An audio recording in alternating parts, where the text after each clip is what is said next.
നമസ്കാരം, തേടേ ന്യൂസിലേക്ക് സ്വാഗതം. ശബരിമലയിൽ സ്ത്രീകളെ കയറ്റിയതുമായി ബന്ധപ്പെട്ട് വലിയ തിരിച്ചടിയാണ് പിണറായി സർക്കാരിനും പ്രത്യേകിച്ച് CPM-നും ഉണ്ടായത്. പിന്നീട് നടന്ന ലോക്സഭാ തെരഞ്ഞെടുപ്പിൽ LDF-ന്റെ അസ്ഥിവാരം വാരിയ കഥ നമുക്ക് മുന്നിലുണ്ട്.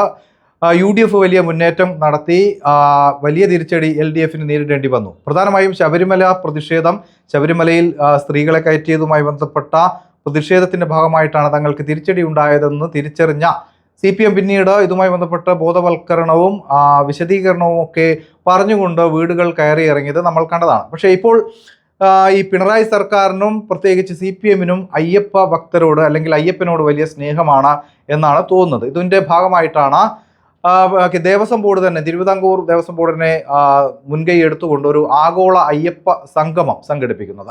ഈ അയ്യപ്പ സംഘവുമായി ബന്ധപ്പെട്ട് കഴിഞ്ഞ ദിവസം BJP സംസ്ഥാന അധ്യക്ഷൻ രാജീവ് ചന്ദ്രശേഖർ ചില വിമർശനങ്ങൾ ഉയർത്തിയിരുന്നു. അതിൽ ഏറ്റവും പ്രധാനപ്പെട്ടത് തമിഴ്നാട്ടിലെ മുഖ്യമന്ത്രി സ്റ്റാലിനെ ഈ ചടങ്ങിലേക്ക് ക്ഷണിക്കരുത്, അല്ലെങ്കിൽ സ്റ്റാലിൻ പങ്കെടുത്താൽ വലിയ പ്രതിഷേധമുണ്ടാവും എന്ന് BJP നേരത്തെ തന്നെ പറഞ്ഞതാണ്.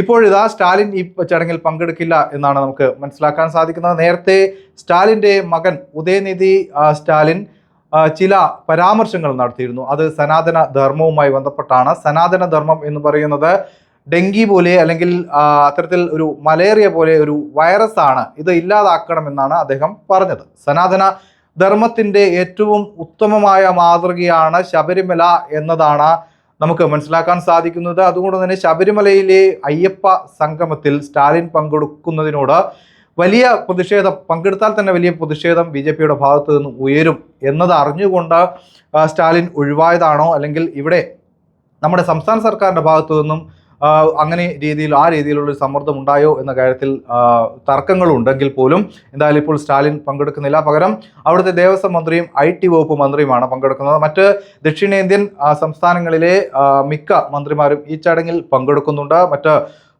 ആധ്യാത്മിക രംഗത്തെ ആളുകളുണ്ട്.